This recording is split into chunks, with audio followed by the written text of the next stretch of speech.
I'm going to be sharing with you all the strategies that actually work for me, as well as lots of my mistakes, so hopefully you can do even better. This is the story of how I went from a small English town to the rolling hills of San Francisco and the bustling city of Shanghai, China, including all the challenges I faced along the way. Who knows, by watching this video to the end, it may open up a new pathway for you that you might want to walk down. You'll also find out why a simple desk like this can mean so much to me. If that sounds good, then give that like button a smash and strap in for the wild ride that is my life. Let me take you back to 1985. That's the last time I walked out of those gates. I was 16 years old, I was tall, skinny, and I had ginger hair. And I was broke, unfortunately. But I knew I wanted to make my mark on the world, and there was no way I could do that sitting in lessons, learning about things I wasn't interested in. So I went out to seek my fortune. But before we get there, let me take you back to my teen years. I was always looking to make money. I know it's a little cliche, but when I was a teen, my main side hustle was selling candy and cans of soda to all the other kids in the playground. On the weekend, I would also go fishing and catch hundreds of mackerel, which I sold around the neighborhood. I remember knocking on every single door possible.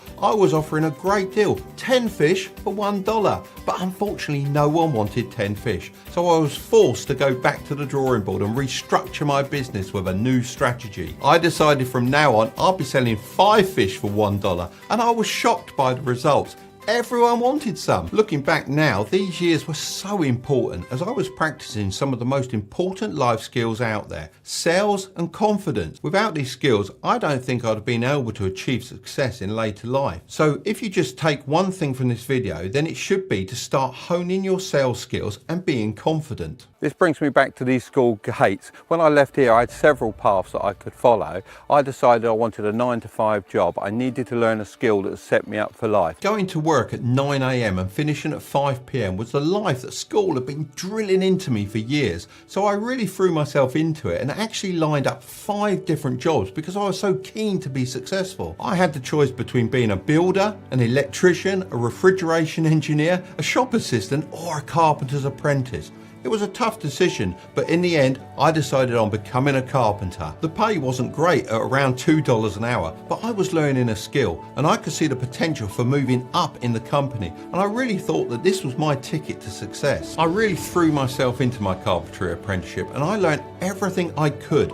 I even won leadership awards, and I really felt like I was moving forward with my life. I finished my apprenticeship with honours from the college and thought, here we go. All the big jobs are coming my way. But unfortunately, my manager seemed to take a dislike to me. Maybe he started to feel a little bit threatened by my success and therefore decided to give me all the bad jobs. For months on end, he assigned me to making wooden trash cans in the back room. This gave me no ability to show off my skills that I'd learned and prevented me from working my way up the company to a higher paid job. I thought to myself, I hadn't really studied all this time to make wooden trash cans. Nowadays, it's a sort of repetitive job a robot would do. What was even worse is when I looked around the workshop, I saw many other people doing lots more interesting jobs. So I asked to speak to the manager, and where we're filming this is the exact spot where we stood. I said I needed more of a challenge. I couldn't keep making these bins. And you know what he said to me? He said, you're making these bins today, you'll be making these bins tomorrow. We got a 5-year contract with Walmart. You're going to be making a lot of these bins. Now that's when I realized I was completely powerless working a 9-to-5 job at the mercy of whoever was in charge. The pay was only just enough to cover my bills, which meant I couldn't just quit,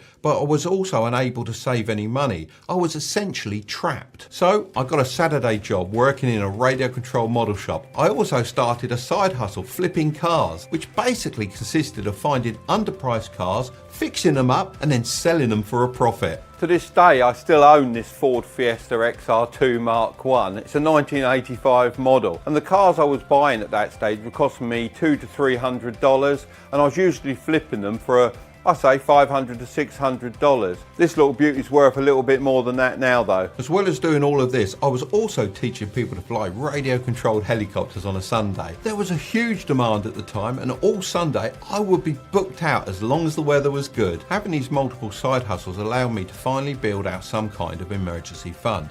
This is so important as it gives you the freedom to take advantage of any opportunities that come your way without having to worry about paying your bills. There is a huge opportunity opportunity cost that comes from living paycheck to paycheck, as you're so focused on next month's wage that you end up going through life with your eyes half closed and passing up on many opportunities without even knowing it. One day at work, the boss asked if anyone wanted to help install this beautiful staircase at a customer's house. I jumped at the chance.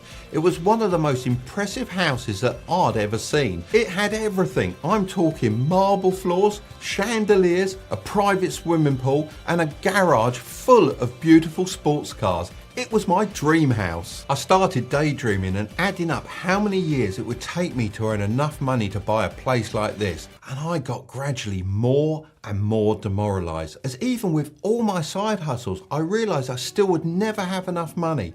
It was so close, but just so far at the same time, and I felt there was really nothing more I could do to achieve it. I was absolutely exhausted, physically and mentally. I was working every hour of every day. While installing the staircase, I would often look out of the window and see the owner relaxing in the garden or going off to play golf, and I really couldn't understand how this guy managed to have the life that he wanted and go and have fun whenever he wished. So I had to ask him a few questions, and he told me all about how running his business gave him the ability to make money while he slept. This is when I first discovered passive income. I'd never thought this was really possible for me, as school had only ever taught me one way of making money, and that was working a normal job. This concept of making passive income was so alien to me, but it really got the wheels turning in my mind. If this was a normal guy and he was able to do all this, then I was pretty sure that I could do it too. I started thinking back to my school years and selling those fish. That was my first real experience of running a small business, and I'd loved every second of it, from sourcing to selling the product. I couldn't believe that I'd been suppressing this for years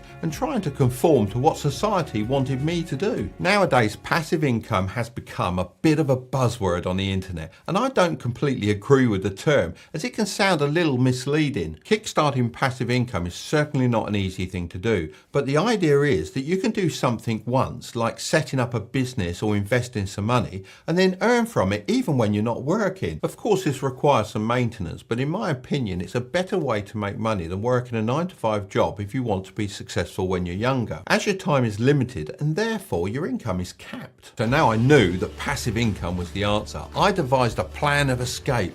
To have the best chance of success, I knew it was important to create a business in an industry that I was both familiar with and also passionate about. And I was lucky, I had the perfect idea. The shop I was working in on Saturdays was a radio controlled model store. Over the years that I'd been working there, I spotted lots of things they could be doing differently and all the mistakes that they were making. I researched and found the perfect location for a store. I even came up with the perfect name, which was inspired by an old TV show I used to watch when I was younger, Model World. I could really see the potential with this shop and how it would eventually operate without me even having to be there, essentially creating passive income. It finally gave me some hope and direction while I was working my normal job, as I knew that it was now only a temporary situation. Unfortunately, not a lot of people believed in me. I came from a working class background and I had little to no qualifications, so no one thought I'd be able to break into the market, except for one of my friends, who I told my entire plan to. I couldn't wait to quit my job and get started, so I could prove everyone wrong. I just needed to get enough money together first. Within a few months, Model World Shop was up and running. But it was nothing to do with me. My friend had stolen my idea and done it himself. I felt so betrayed and frustrated that I'd trusted him with all my plans. I even started thinking to myself that maybe being an entrepreneur wasn't actually right for me. I was stuck in my 9-to-5 job, being ordered around by my manager, with every bit of hope shattered. The worst part was watching my friend living my dream. I felt like a sprinter chained up in the starting blocks, unable to release all that energy. It was one of the worst feelings in my life. The whole future I built in my head started to come crashing down. Looking back, this was a great life lesson for me, although I didn't see it like that at the time. If you have a great idea, then it's best to operate in the shadows. Maybe tell parts of your plans to different people, but don't give the whole game away like I did. After this huge setback, I decided to pick myself up and keep working. I grinded as hard as I could and bought my first apartment to build up my credit score. I thought I was working hard before, but this was really the next level. I worked every hour under the sun as I wasn't going to let my financial situation leave me open to having my dreams taken away from me again. This just shows the path to passive income is by no means easy. There can be a lot of setbacks along the way, but if you stay focused, then opportunities will present themselves. As if by magic, one day I heard some great news that my friend wanted to sell Model World. I'd visited a few times and noticed that he wasn't giving it the attention it needed. It had huge potential, but his passions were not in the business. I knew I needed to buy the shop and get my dreams back on track. This was the opportunity that I'd been preparing myself for, and I wasn't going to let it slip from my fingers again. I had a little bit of money behind me, but it still wasn't going to be enough. Nowhere near enough. But I'd built up a good credit score, so I thought, I know what, I'll leverage the money I had and see if I can get a bank loan. He'd taken my great idea, he'd taken my name, but the one thing he couldn't take from me was my passion, and I knew that was the secret ingredient to making this business a great passive income generating machine. So I created the best business plan I could and got a meeting with the bank. I'd banked there since I was a kid and I had a good credit score, so I was hoping that everything would go smoothly. Within 10 minutes, I'd been denied the loan. It was the worst interview of my life. I felt like I'd been kicked out of the bank. It was unreal. My head was down. I was walking back to my car. And do you know what? I really didn't know what to do. It was like being back at that house again. So close, yet so far. I had to pick myself up. And as luck would have it, the next building I stumbled on was this bank here. I hustled my way in and I got a meeting right there and then with the manager. He actually said it was a very interesting idea and not only gave me the loan but promised to be one of my first customers. I have since asked him what made him take a chance on me, and he said he was always eager to help out the younger generation, and when he saw how passionate and hard working I was, he just couldn't say no. This is a perfect example of where preparation and resilience meets opportunity. You never know when your next stroke of luck is around the corner, and for me it quite literally was just around the corner. So without any hesitation, I closed the deal on Model World, the rights to the name and all the products they had. It was finally mine. I knew the hard work was yet to come, but it was mine. The first day I opened the shop, I had a sleeping bag behind the counter because I knew if I didn't make enough money that day, I'd be sleeping there because I certainly didn't have enough gas to drive the car home. Luckily, the first day was a great success. All the selling and negotiation skills I'd learned when I was younger came in really useful. Without them, I wouldn't have been able to make my business profitable. After 3 years, we turned over $1 million, and it was crazy. It was crazy times, but it was good fun times, and we had more challenges along the way. After 10 years, we had 3 shops and a warehouse stuffed full of gear, but we wanted to be number one, so we had plans to push on even more. I was generating millions in passive income and I felt like I'd finally made it, but I didn't realise just how open I was to losing everything. When it seems to be going amazingly well, you can start to get a little complacent as it seems like nothing can stand in your way. This is really dangerous as you stop innovating and take your eye off the ball. And if I started from scratch again, I'd do it too, selling info products. I was inspired to make this video after I stumbled across an info product the other day teaching you how to look after chickens at home. The part-time farmer who created this info product is making over $20,000 a month, selling 20 of these online programs at $1,000 each. If you want to achieve the same, grab a notepad as I'm going to explain the steps you need to take in order to make over $10,000 per month with info products. Unlike traditional businesses such as this cafe, info products cater to every market. Just think, no location limitations whatsoever. Right now I'm at one of my favourite beaches, but whether you're in the UK or overseas, we can still buy the same information products online. Since they're digitalised, they're not tied to one specific market. Even though info products have a global reach, they are still limited by the niche you pick, so make sure there's enough demand and minimal competition. Consider the health niche, for example. I normally just think about online personal trainers and workout plans. And let me tell you, that's not for me. But a guy called Anthony Mativa thought outside the box and used his knowledge of languages to create the magnetic memory method, which is an info product focused on enhancing your memory skills. Now, I could do with a bit of that myself. It's not just for seniors looking to stay mentally sharp. Students are also using it to excel in exams, meaning he's captured an extremely diverse audience. So Anthony identified a niche, pinpointed valuable knowledge within it, and as a result is generating an annual income of more than $120,000. So how can you do this too? Well, first choose a skill. Let's say a sport like tennis, for example. If you can become like a 6 out of 10 skill-wise, then people will want to learn from you. However, taking this route is time-consuming. Additionally, if you're not an expert, it could negatively affect sales because you may not appear as trustworthy as someone with prior professional experience. So, how can you overcome this? Well, you could pair up with an expert in the tennis world and build an info product together. An expert doesn't have to be an ex-professional. They might have experience in tennis tutoring, run a club, or have a sport qualification. If you're more business orientated, then this allows you to work behind the scenes to ensure it all runs smoothly, whilst the actual tennis coach teaches within the videos or writes the step-by-step guides. Say you sell 20 programs per month at a rate of $997 per month. It always seems to end in a 7. That would generate $19,940. Then shared 50-50 with your business partner, that would total around about $10,000 each. To be exact, it would be $9,970 profit. Of course, you need to minus your expenses, but you get the idea, and they're not going to be that much on an info product. Now, you could either choose to scale this up and sell more programs per month, or you could partner with another expert and repeat the process. It would be a lot quicker the second time around, as you'll just be repeating a proven formula.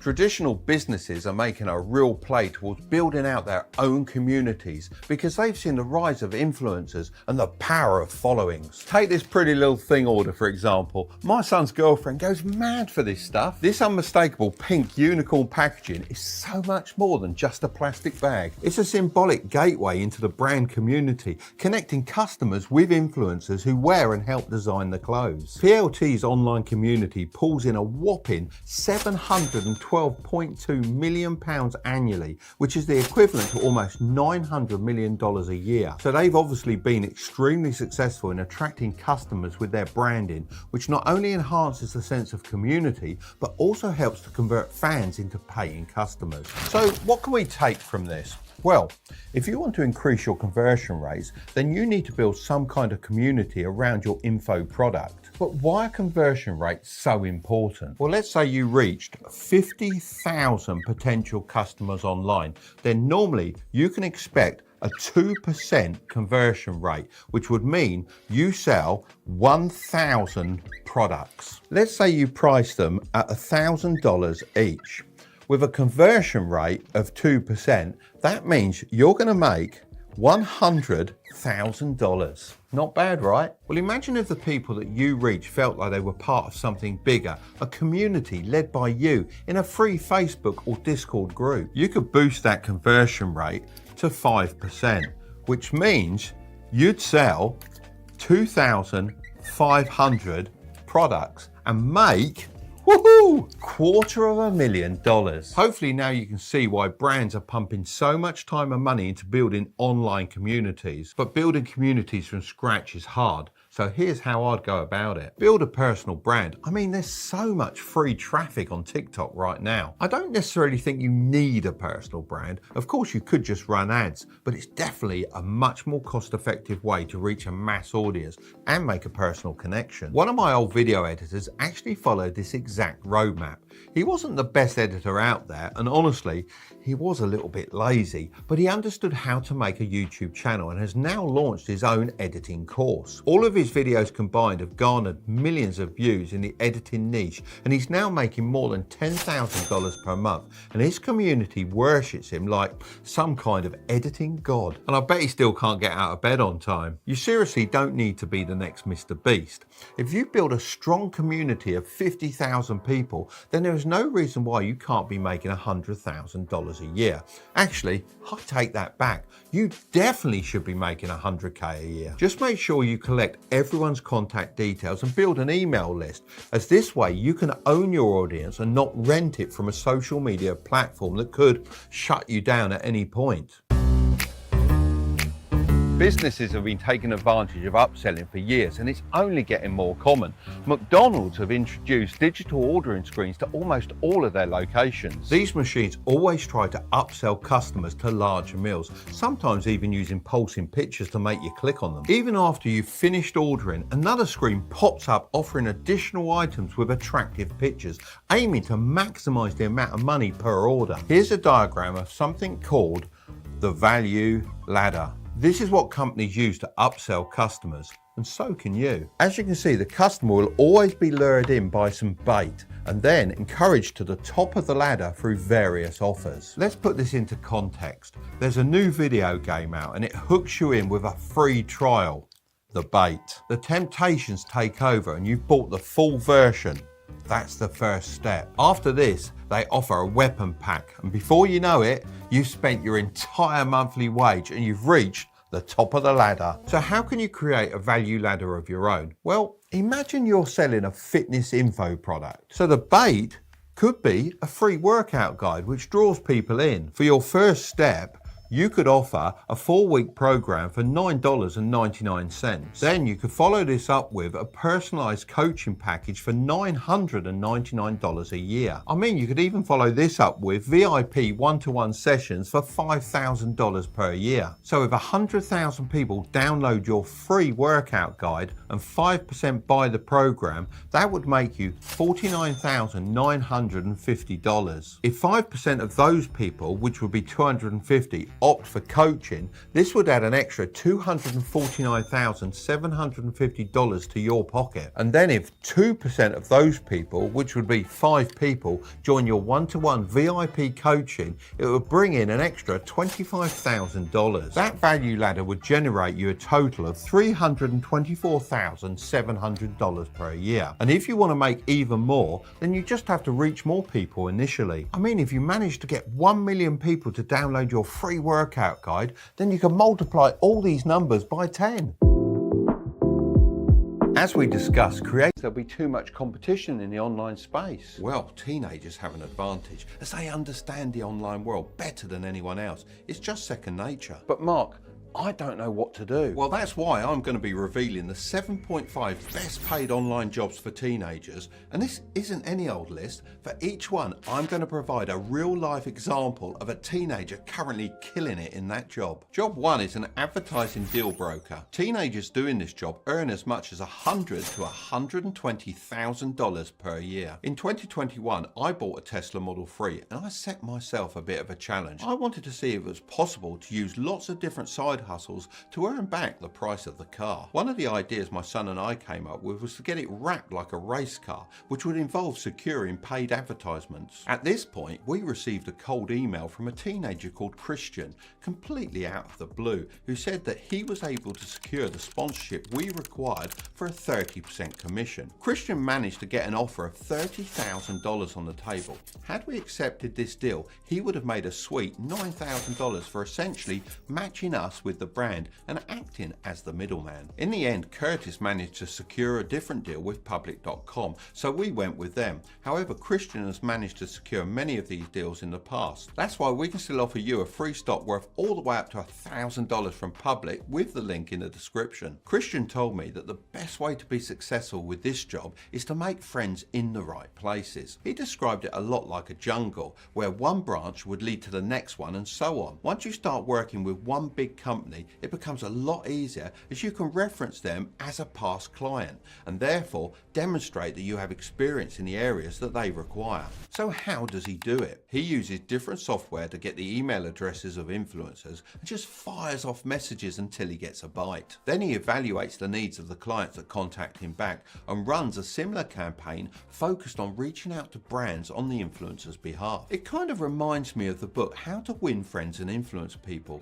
where Dale Carnegie Carnegie talks about sending mail to powerful people and getting replies, only the modern day version. If we learn anything from Christian, it's the power of a good reference and relationships. Always do your best work because you never know where something might lead in the future. Job 2 is a Discord community manager for Web3. These teens make more than $70,000 a year, depending on their multitasking ability. When it comes to marketing for Gen Z, community is everything. Every brand under the sun is trying to build a community around their product. This is actually the main reason why Gymshark have set up their first store in London. The real purpose of this store needs to be to really cultivate the Gymshark community and connect with people. Now, if you've ever used Discord, then you've probably met a community manager. They're like the glue that holds everything together. I know a guy called Harry who hires community managers. He said that he wouldn't bat an eyelid at paying more than $2,000 per week if they were good at the job and represented the brand in a positive light. Additionally, if you're good at multitasking, there's nothing stopping you from being a community manager for 3 or 4 projects at the same time,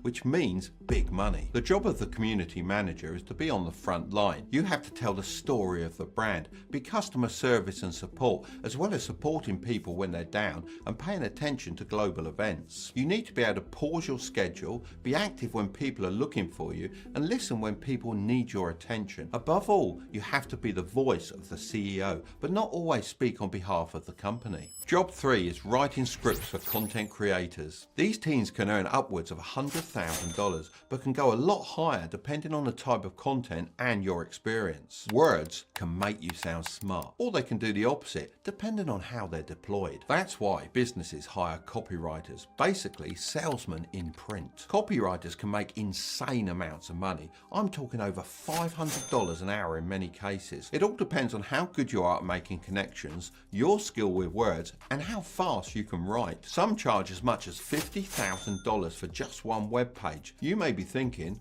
why so much? Well, it's all about value. If you charge $50,000 for a web page and it results in a business monthly profit going from $200,000 to $400,000, wouldn't you say it's worth it? It's all about leverage, making rich clients even richer, then asking for your slice of the pie. And it's not just websites either. People need quality writers for all sorts of things. Everything from TikTok scripts to threads on Twitter. Content is king, and the magician behind all of this is often the writer. I know a guy named Adam. He started off writing blog posts about his travels to earn passive income and live anywhere in the world. This later led him to working as a copywriter for large influencers. He followed the same strategy as Christian, got one client, which led to another, and so on. He told me when he offers a service, he always tries to be exclusive and do it in a way that no one else could. There's always going to be someone cheaper than you, but not always someone more expensive.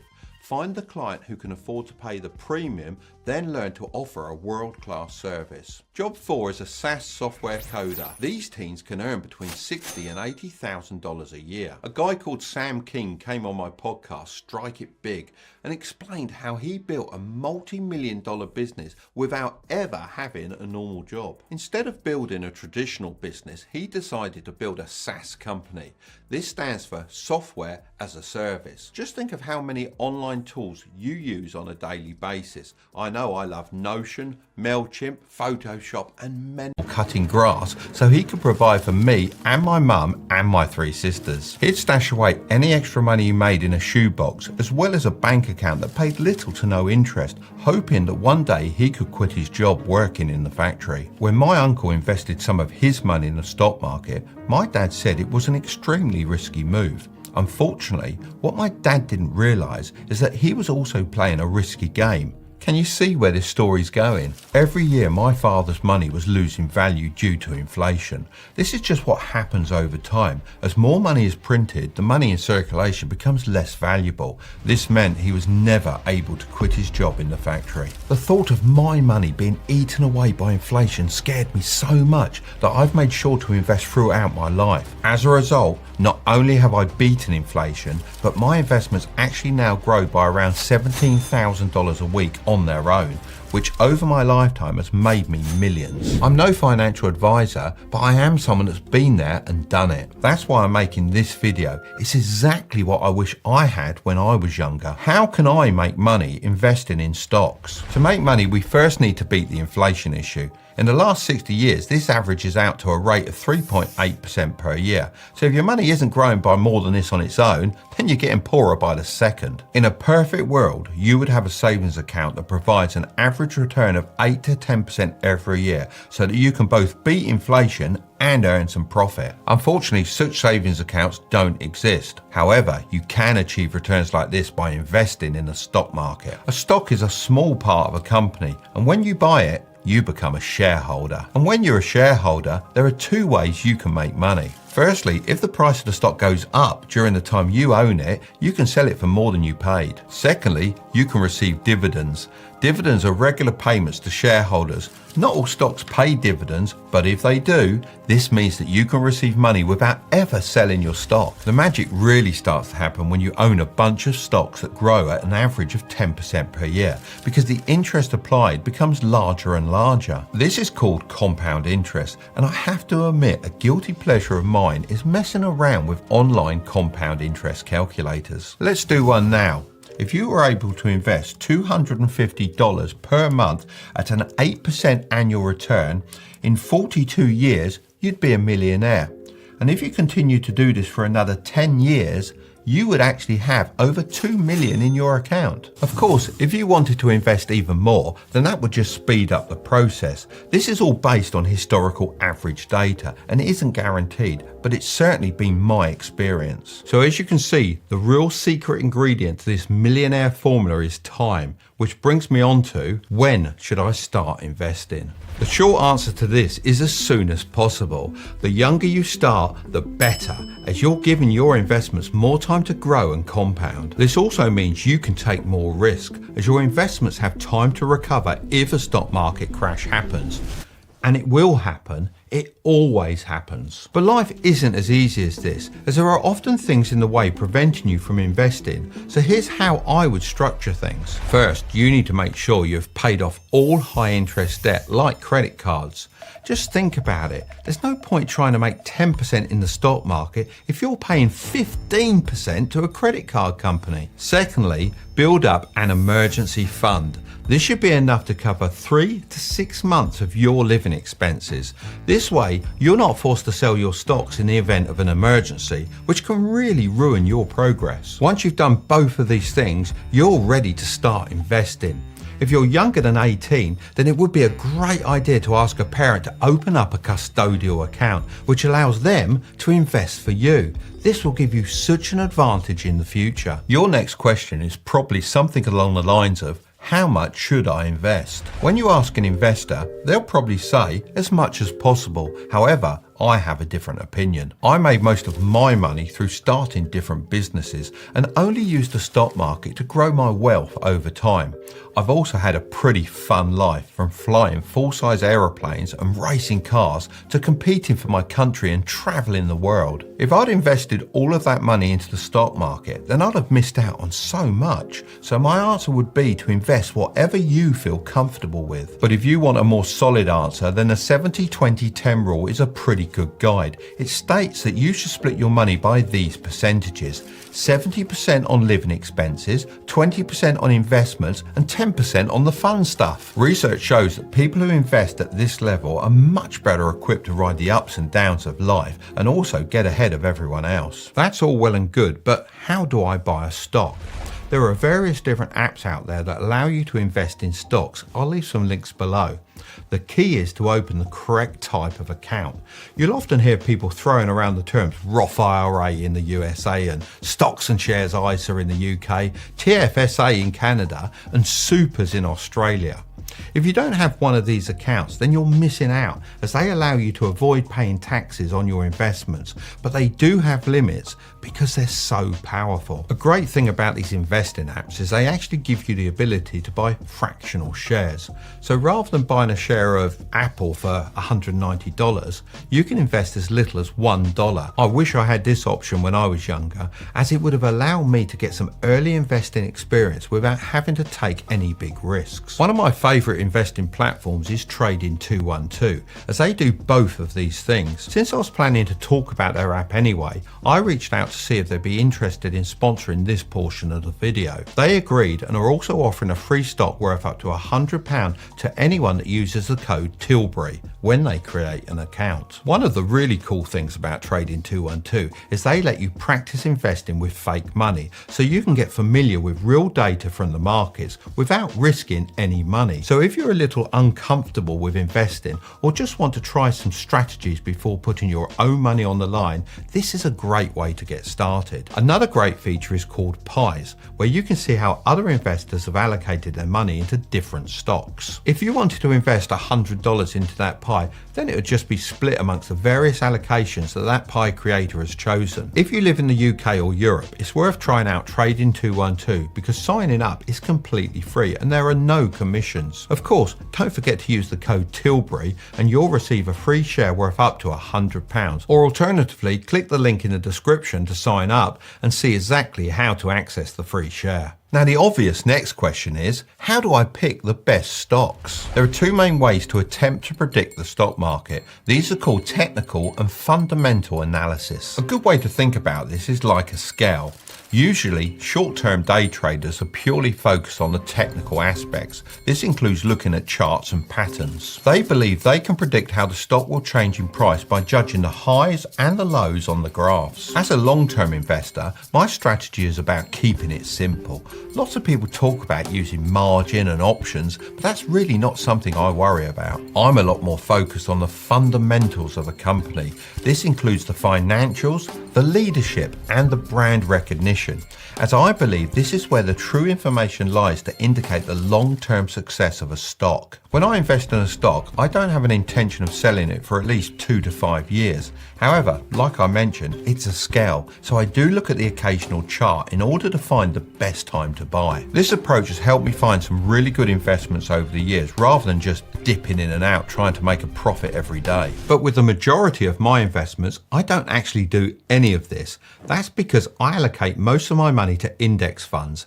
This is definitely the best strategy for most people. So, what's an index fund? It's a way for the average person to make more money than the professionals with very little effort. I'm a big football fan, and if you've ever followed any sports, you'll be familiar with a league table like this.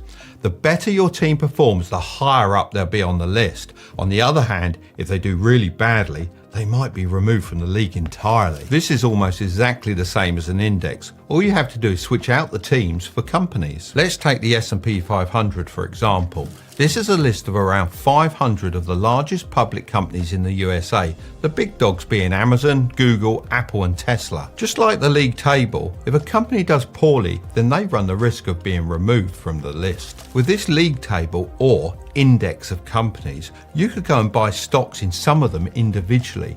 However, if something bad happens to those companies that you've picked, then you can wave goodbye to your money. The idea of an index fund is to be a little bit sneaky, as it allows you to invest in every single company on the list with just one click. Even if a few companies do terribly, then it's balanced out by all the companies doing extremely well. The average annual return of the S&P 500 over the last 10 years has been 13.6%, although this is slightly higher than the average over time. No one has ever lost any money if they've bought and held an S&P 500 index fund for more than 20 years. The truth is that the average actively managed fund returned 2% less per year than the market in general. This means that the professionals on average are doing worse than index funds, and even if they end up losing you money, they still charge you high fees, no matter what. The reason that index funds can charge really low fees is because they're passively managed, which means they look after themselves and don't need an expert to keep adjusting them,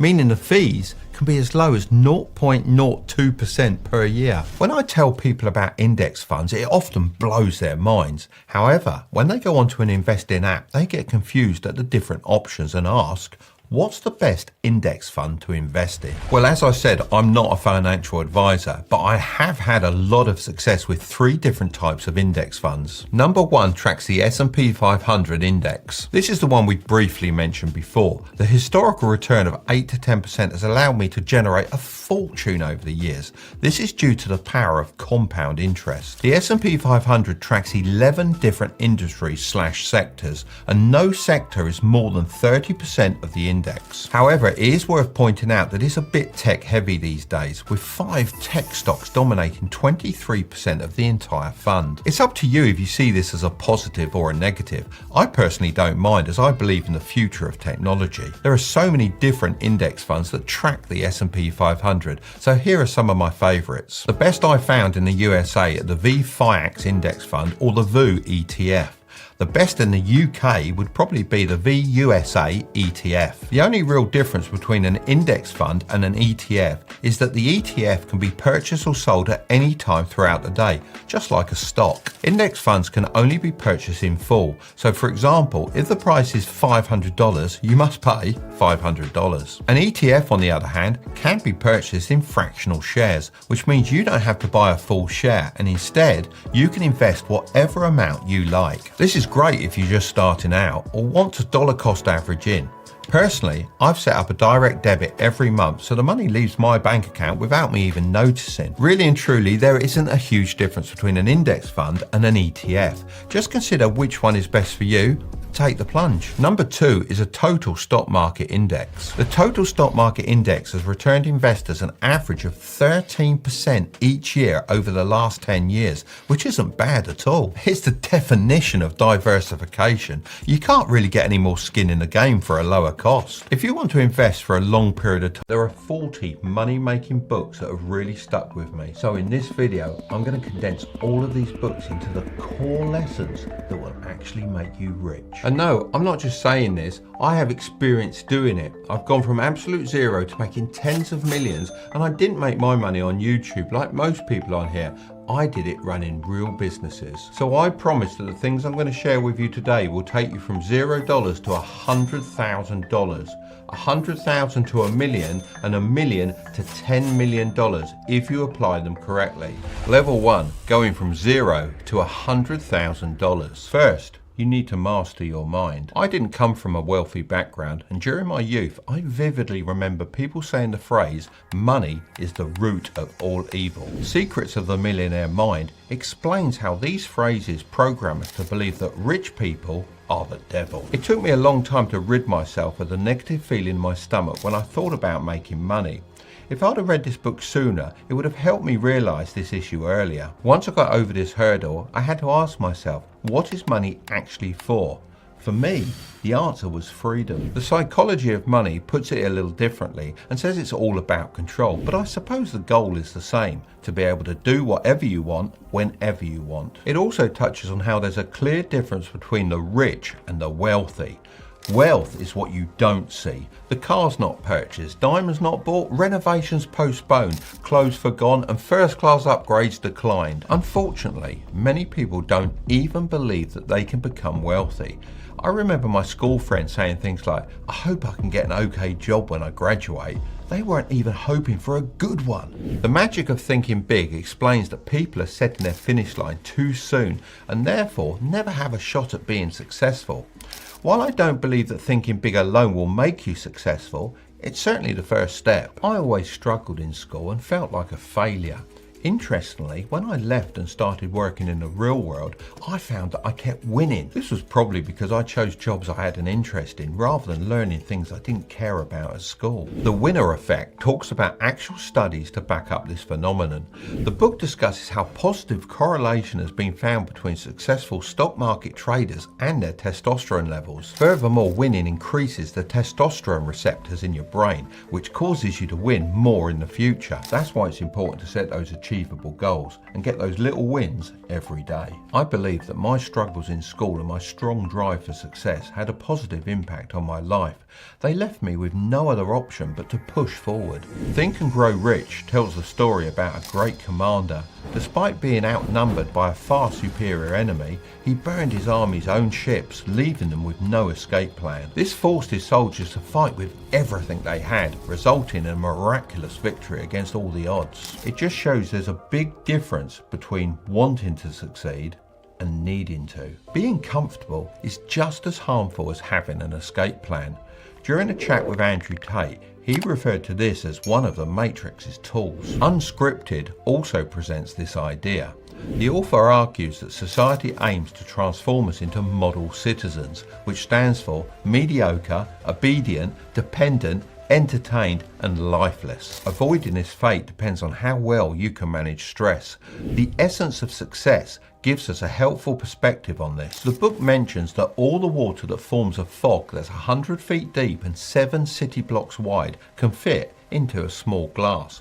Whenever I feel stressed, I like to imagine drinking this water and using it as fuel. Now you can develop great habits. Stress can also come from factors outside our control. For this reason, I've made a conscious effort throughout my life to only focus on things that I can directly impact. Atomic Habits reveals that many people fixate on the end goal, which they have no control over, rather than the process of achieving it, which is completely in their hands. I found the author's habit stacking technique to be particularly helpful for forming new habits. It involves pairing a new habit with an existing one, so both are completed at the same time. However, most people just keep putting things off and never form good habits. I know far too many people who just go through the motions without any direction, and before they know it, time has run out. The 7 Habits of Highly Effective People stresses the importance of always knowing where you're going and thinking about how you want to be remembered. I know this provides me with extra motivation, but this is only one part of the equation. The 12-week year suggests treating a year as 12 weeks to create a sense of urgency. This really hit home for me, as I know I work best under pressure. Although short-term pain is often necessary for long-term gain, it can be difficult to remember this when faced with challenges. The art of getting things done emphasizes the importance of not relying on your brain to remember all your tasks. Instead, capture them on a phone or a notepad.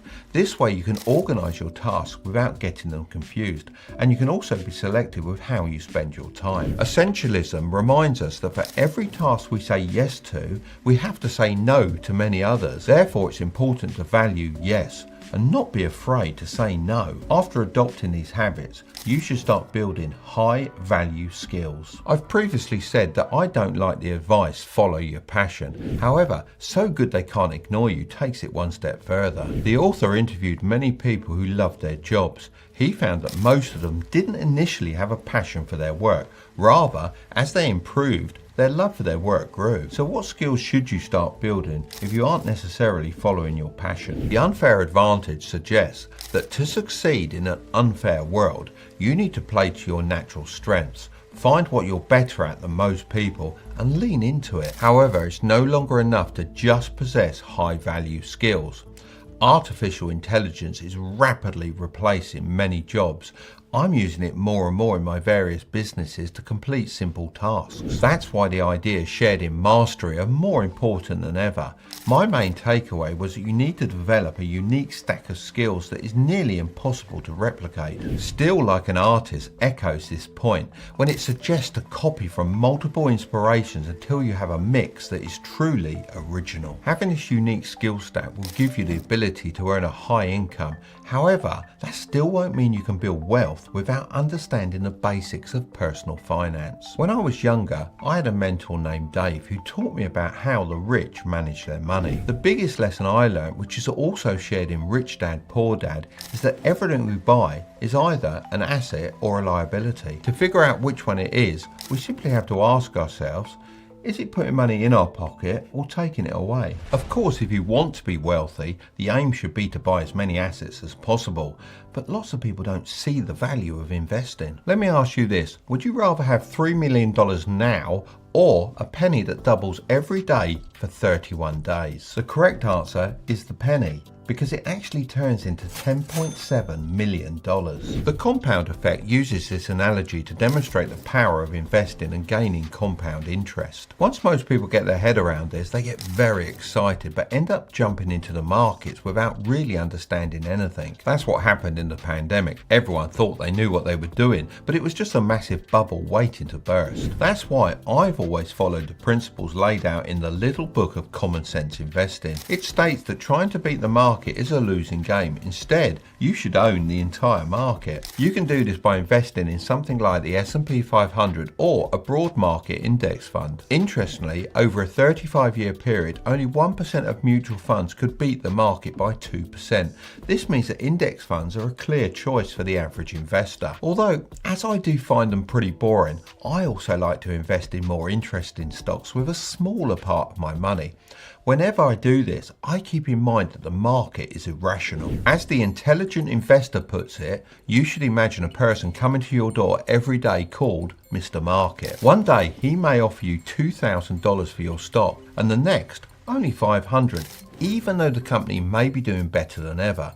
This is because the price of the stock is based on demand and not the actual real world value. I only buy stocks if I'm prepared to ignore what Mr. Market says for a long time. Another phrase I live by is, if you love the store, chances are you'll love the stock, which was shared in One Up on Wall Street. This means if you've got a lot of experience of a company or product, you might actually have a bigger advantage than the pros when it comes to investing. Before we get to the next level, I have to make one thing clear. Reading books on investing can provide you with theoretical knowledge, but to truly succeed in investing and build wealth, you need to put that knowledge into practice. So if you are going to invest, you need to make sure that you're using a tool that provides you with all the necessary information to make informed decisions. This is where today's sponsor Moomoo comes in. If you're interested in building wealth, then you're really going to want to listen to this. It's a powerful investing platform founded in Silicon Valley with over 20 million users worldwide. You can trade stocks straight from your laptop, iPad or smartphone, whether in the United States, Australia or Singapore.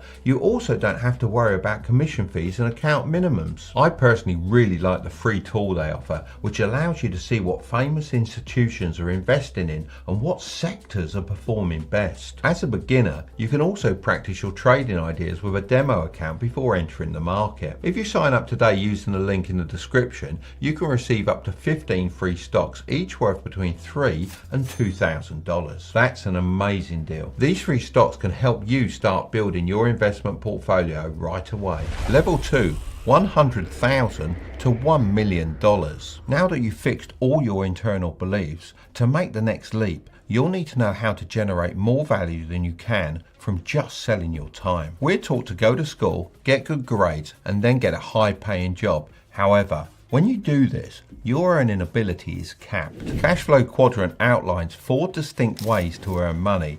E for employee, S for self-employed, B for business owner, and I for investor. Business owners and investors have the advantage of using other people's time and money to build their wealth. That's why it's crucial to move to the right side of the quadrant if you want to become rich. But what does it really mean to be rich? Well, the 4-hour work week explains this best when it says that relative income trumps absolute income. To understand this statement, let me ask you a question. An investment banker earns $500,000 per year working 80 hours a week. On the other hand, an e-commerce entrepreneur earns $40,000 per year but only works 4 hours per week. Who's richer? If we look solely at absolute income, then the banker is clearly making more money. However, if we consider the time worked, the banker earns $120 per hour, whereas the entrepreneur earns $200 per hour. To take it one step further, the entrepreneur can actually already live the retired life that the banker dreams of, as he can operate from anywhere in the world. I'll take the entrepreneur route any day of the week. 0 to 1 states that the first step to starting a business is betting on a contrarian truth. This is the basis for most successful businesses. For example, Netflix had to bet on the fact that people wanted to binge watch TV shows at home, and Airbnb had to believe that people would be willing to stay in a stranger's house. For many people, the biggest hurdle is coming up with an idea. However, this is often easier than you might think. Disrupt You outlines an effective method, which is to write down 3 things that annoy you every day and think about how they could be done better. By doing this, you'll have 90 ideas to consider each month. When you have an idea, don't be afraid to share it with people that can help you. People tend to be too protective of their plans, but the truth is that an idea alone is usually not that great. The lean startup emphasizes the importance of execution and the use of the build, measure, learn feedback loop. This approach ensures that you don't create something nobody wants and allows you to pivot and adapt your idea as you go. There was an interesting study conducted on 108 new businesses across 30 industries. Out of these, 92 businesses chose to enter red oceans, while 16 adopted a blue ocean strategy. A blue ocean refers to a market that has little to no competition, while a red ocean is named so because of the fierce competitions between competitors. The study found that 39% of profits came from businesses in competitive markets, while 61% of profits came from those that used the blue ocean strategy. Furthermore, these businesses went on to dominate their industries for 10 to 15 years after launch. A good strategy for creating your own blue ocean is to become oversubscribed. Consider Ferraris. Many people want them, but not everyone can have one. Yet the people that run Ferrari aren't losing sleep over this, as they know that this scarcity keeps demand high and the cars highly desired. Every oversubscribed product has people who are willing to buy it but can't get their hands on it. When I'm driving up demand for my products, I always remember the core lesson from Breakthrough Advertising. This book is actually the most expensive book in the video. It states that you can't manufacture desires. Instead, your job is to create a product that fulfills a year during their careers. Well, according to a national study of millionaires by Ramsey Solutions, just 31%. What's even more shocking is that in the same study, it was revealed that 79% of millionaires didn't receive any inheritance at all from their parents or other family members. So what is it that us secret millionaires know that most people don't? And how can you become one of us? Well, there are 4 important questions you need to ask yourself. Once you can answer yes to these questions, you're on the right path to becoming a millionaire, even on a low salary. Let me explain.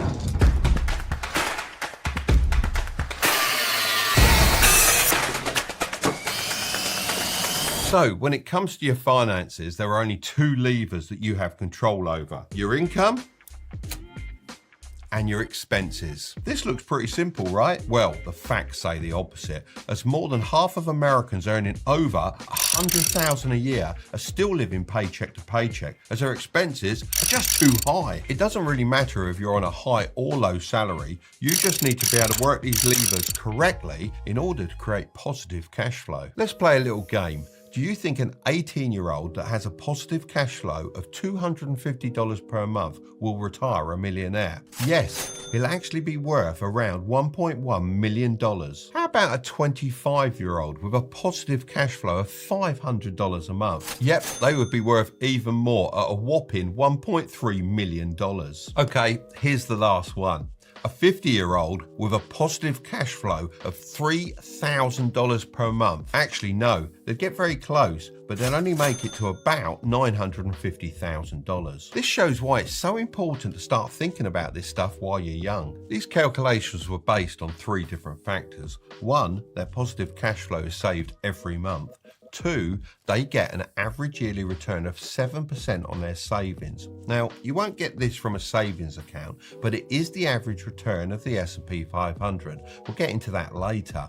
And 3, they retire at 65 years old. So, what is the best lever to focus on to create positive cash flow? Well, let's first talk about your expenses. I know it's not sexy, but if you start using one of those money tracking apps, you'll probably be shocked at how many tiny payments are going out of your account each month. Just think about all those subscriptions you don't even use. Those alone may add up to over $30 a month. I'm not saying to cancel the stuff you actually use, just the things you don't really care about. One of the biggest financial burdens for most people is high interest debt, particularly credit card debt. It's crucial to eliminate this debt as soon as possible. Imagine if I told you you could invest and earn a return of 27% per year. You'd probably laugh at me, but credit card companies charge you this crazy interest rate year after year. So stop allowing them to drain your finances and start using credit cards to your advantage. Pay off your balance in full each and every month. Improve your credit score and earn points that can be redeemed for free flights. Most online gurus would stop there and not even talk about the other lever, but this one,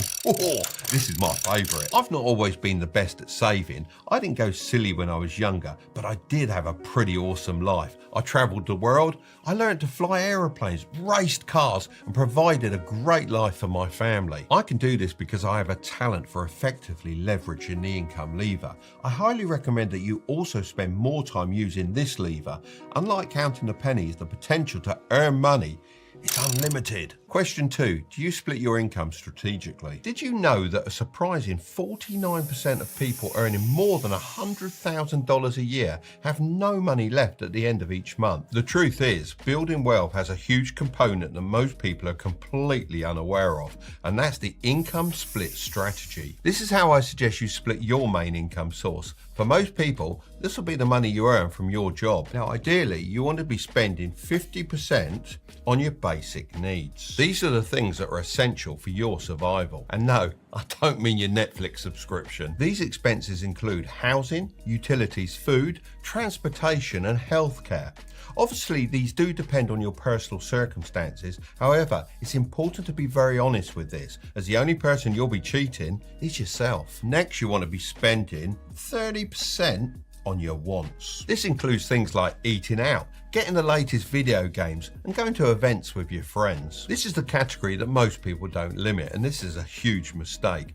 Even though I earn millions every single year, I still limit the percentage I spend on the stuff I want. I know that if I want more, then I need to make more and not use a higher percentage of my income on these things. That's because the most important part is the last 20%. This should be invested. I've heard others use the word save, but I have a real problem with that. Too many people save money to buy something like the latest iPhone or a vacation away with their friends. This isn't what this 20% is for. Investing is very different from saving because the goal is to buy assets that go up in value or generate passive income, or ideally both. This can include investing in skill development, stocks and shares, timepieces, and real estate. Using this method, it's very possible to turn a small salary into millions, but it can be incredibly slow. We're talking decades. That's why I think you should take things one step further and build an additional income stream by starting a side hustle. Starting a side hustle is powerful because once you have the right income split, you can invest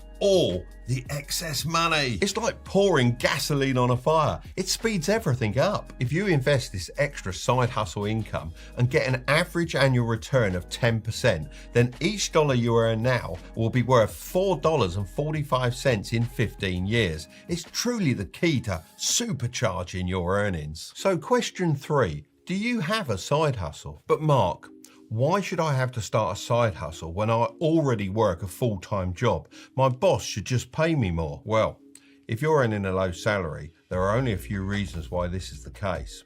The first could be your job isn't perceived as valuable, and the second is inevitable, which means people will face financial trouble, possibly lose their jobs, and maybe even their homes as well. But this doesn't have to be you. If you make the right decisions now, then a recession will be a golden opportunity to make more money than you've ever imagined. After all, it's coming, so you may as well profit from it. So in this video, I'm going to share the blueprint I used to make millions of dollars in the last big recession. And as you can probably tell from my hair color, I've lived through 2 major recessions, so I'm experienced when it comes to this topic. But hold your horses. Before we can get into how you can beat a recession, we first need to talk about what a recession actually is. Recently, the economy has been booming. Products have been selling faster than ever, and companies have been growing at breakneck speeds. But at the same time, the world is unstable and things are beginning to unravel. A recession is measured by GDP, which stands for Gross Domestic Product. Now, this might sound boring, but it's the total amount of all value created in an economy.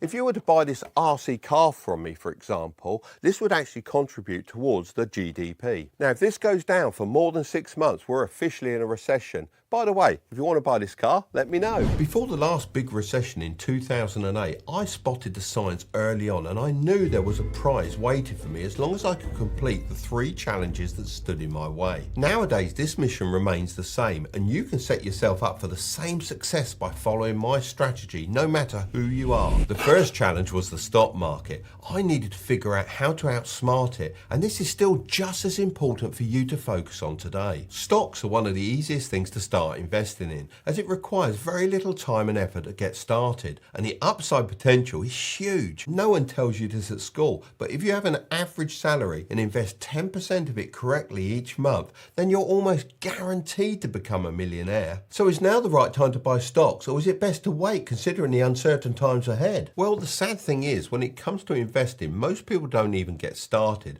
as they see the stock market as a place for the rich to get richer and too complicated for the everyday person. Unfortunately, of the few that do pluck up the courage to start investing, most only do so when everything's booming and lose interest, or worse, sell their stocks as soon as things take a turn for the worse. This just leaves them trying to time the market for the best possible re-entry point, which probably isn't going to come anytime soon. So as much as the stock market is about strategy, it's also about psychology. A dip is technically the best entry point, but the hardest to get excited about. I get that investing your money every month and then watching the prices go down is so demoralizing. It just feels like you're burning money and getting nowhere, but it's all about thinking long term. Let me take you back to 2008. The business I started from scratch was gaining some real traction, and I was enjoying providing a nice life for my wife and 10-year-old son. Now, when I say nice life, I could have been going crazy and letting the money go to my head. My accountant once said, "With the amount of income you have, Mark, you could be living like a king, but instead you live like a church mouse." But that was all part of the plan.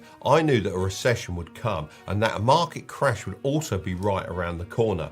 I saw firsthand when my dad was impacted by a recession in the 1970s, and I didn't want the same for me and my family. So all while my business was booming, my products flying off the shelves and my income looking like it would never end, I was saving up my money ready to deploy. Most people couldn't understand this, and many of my friends were saying I should invest in this stock because it was the next big thing. Honestly, every week it felt like there was another next big stock that was just ready to go to the moon. You might have heard the saying, cash is trash. And for the most part, I agree, but not during a recession. Don't get me wrong, I was investing, but I wasn't being drawn into the hype. This was extremely hard, but in the long term proved to be the correct decision. I'm not claiming to be a financial fortune teller, but I do know a thing or two. The US stock market has always recovered after a crash. A decline in stocks doesn't necessarily mean a recession is inbound, and a recession doesn't always mean a crash in the stock market. So knowing all these things, it wasn't smart for me to sell my stocks when the recession hit, but it was a good opportunity to buy some more. I dubbed the strategy I used the 90-10 formula. Very original, I know, but it's something you can also do today. The 90 refers to 90% of my stock market budget that I allocated to index funds and ETFs. These require very little thought as they spread my money between multiple different companies without me having to lift a single finger. The 10 refers to the remaining 10% of my stock market budget that I allocated to more risky long-term plays, like investing in small, undervalued companies. If there's one thing that I know, it's that the stock market can only trade at an unrealistic price for so long, be that high or low, meaning that if the stock is undervalued, it will eventually rise to its true value. But the same rule applies for overvalued stocks. This is why I limit this kind of investing to 10%, as even with my fundamental analysis, which is essentially checking the balance sheets and cash flow statements of a company, I can't be right 100% of the time. But at the end of the day, with smaller individual stocks, the upside potential is so huge. You don't even need to risk more than 10% of your money. The main message here is not to sell and keep investing, if anything, more aggressively than before. I mean, would you hold back when all your favourite items were selling at bargain prices? Of course you wouldn't. So why is it any different when the stock market is on sale? If you want to start investing, then it's great to get your journey kick-started with a free stock from public.com worth between $3,000 and $1,000 if you're in the USA. I'll leave a link down below if you'd like to pick that up. Just remember, with investing, your capital is at risk. But let's address the elephant in the room. I know that most people want it all now and they don't care about investing for the long term to eventually retire and